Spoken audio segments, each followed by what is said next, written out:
This is the Super Bell. The Super Bell is from Mario 3D World. This cup is called the Super Bell Cup. You might go into this one thinking you'll see a bunch of references to something related to Mario 3D World, maybe Mario 3D Land, maybe the new Super Mario Bros., maybe anything with Mario at all. But this Grand Prix as a whole, outside of Easter eggs, probably is the least Mario Grand Prix of the entire game so far. In fact, their big genius idea to make the emblem relevant to the actual tracks, they called the subway level the Super Bell Subway. Now, while train stations do have bells, need I remind you that the Super Bell transforms Mario into a cat. I have quite frankly never been so insulted by Nintendo in my life. Okay, that last bit is a dramatic joke, but seriously, look at the tracks here. A Bowser track that takes place in a city, not a castle. A race in some kid's toy room, the aforementioned subway station, and a track based off of a whole other racing franchise. I understand that you might have stuff like a Toad level taking place on a highway, and if I was to put every one of these Grand Prix under the same scrutiny, I'm sure I would find one, maybe two of them that have a similar level of irrelevance. And I'm not even talking about the booster pass, I'm talking about from the first 12. The difference is if you take the Bell Cup and you put it next to all of the other tracks that were released for the DLC, this is the only one that has zero relevance compared to the tracks that you're racing. Hyrule and Animal Crossing were obvious, but even the Egg Cup had the decency to bring back a Yoshi-shaped track. Time for conspiracy. Alright, so I'm assuming at some point before they finished the base game of Mario Kart 8, they had already decided that they were going to do some DLC later. Whether that's because the 4 Grand Prix were not ready yet, or because they wanted to milk us for more cash, I'll let you decide. If you remove Excite Bike, Mute City, Big Blue, Hyrule Circuit, and the Animal Crossing track, 5 tracks that I'm assuming were pre-planned because they were from 4 different franchises, what you have left are Dragon Driftway, Ice Ice Outpost, Super Bell Subway, and Wild Woods. The one thing all of these tracks have in common is that they have nothing in common with the Mario series. They slapped a few Easter eggs in here or there, pretended Ice Ice Outpost was based off of the yellow and green Toad.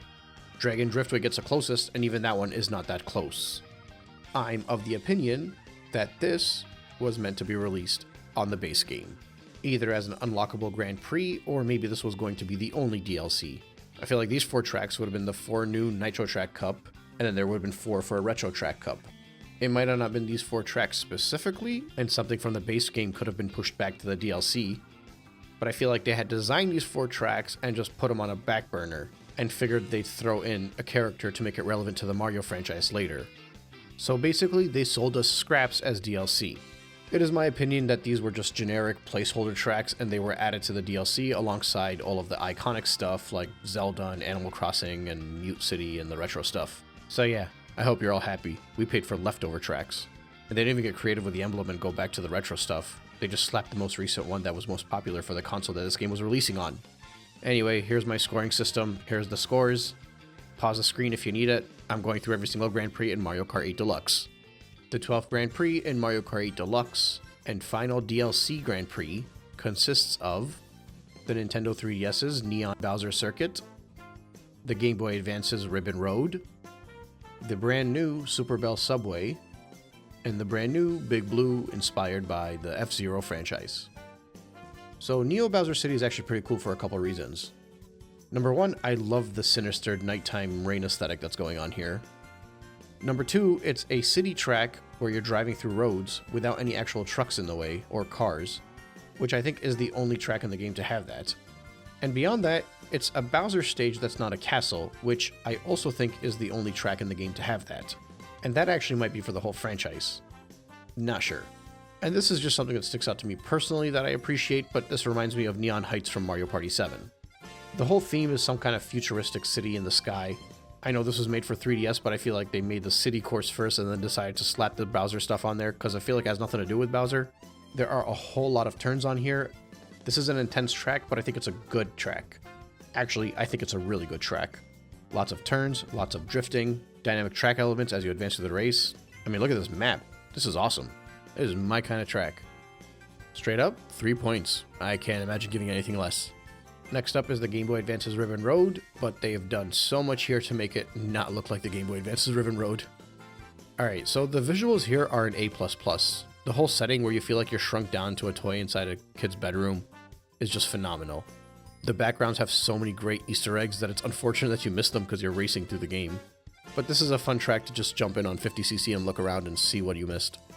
Something I really appreciate is that this track initially tricks you into this false sense of feeling like it's a simple race course. And there are segments of it that do feel simple.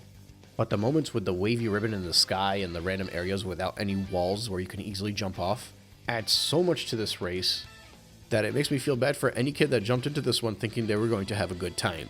I think the bumpiness of the road does a great job. The random moments of shortcuts spread throughout make it more exciting. Even the flying section where you gotta dodge those clown cars. I mean, if you're just looking at these first two tracks of this Grand Prix, it's phenomenal. Put them side by side and you realize there's even an uptick in difficulty, even though the first one looks like it should be way harder than the second one. And they're both equally unique and very dynamic. And I love that about these races. Plus, Mecha Koopas. Clearly another 3 points for me. Next up is the Super Bell Subway. This is aesthetically another great track.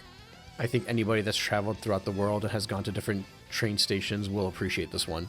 I like that the track finds different ways to keep you engaged, whether it's trying to lure you to take a different route along your path, or forcing you to have to dodge a train. I like that the map is another one that is very unique and not something that you see quite often. Initially, my one criticism was going to be that I felt like this was easier than the previous track, but then I realized that both tracks were actually pretty simple as you go through most of it, with the difficult moments being the floating ribbon in the previous one without the walls, and in this one it's the tight maneuvering to dodge the trains.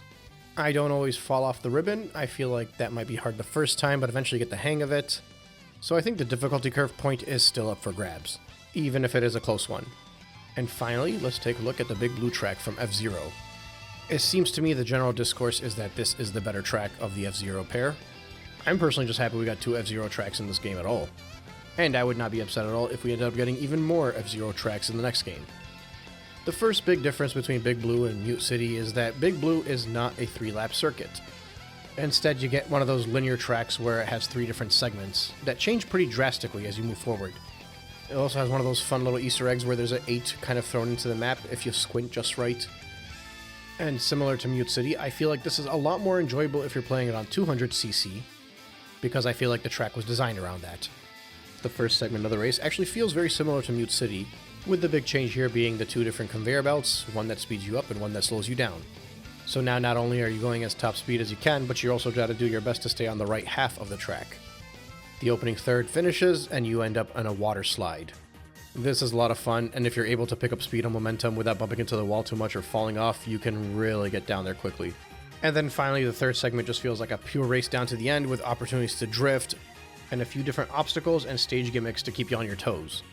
By all accounts, this is an exhilarating race. I don't know if I would necessarily rank it above Mute City. I feel like I'd really have to play them back to back quite a few times to figure that out. But at minimum, I think this one is worth 3 points the same way that one was worth 3 points. The track is so dynamic and very unique. It's a lot of fun to run through. The visuals, the surroundings all around are just a blast. And I like that at the end of it, there's even an S-curve just to make sure there's one final obstacle before you finish. If I was looking at the difficulty of this entire game, this might actually be the most difficult Grand Prix, in my opinion. I think when Neo Bowser City is the simplest track, you know it's just going to get ridiculous. Something about that difficulty really appeals to me, because I think part of what makes difficult stages so fun is how unique and dynamic they are. It's probably obvious to you all by now, but I'm building this up to be another 16-pointer. I think having such dynamic and difficult courses has made it so that it's clear that they're going to get 3 points for the diversity. And add on to that just how fun the visuals of all these tracks are. There's only one other Grand Prix that I gave 16 points to, and I think there are a lot of parallels between the two.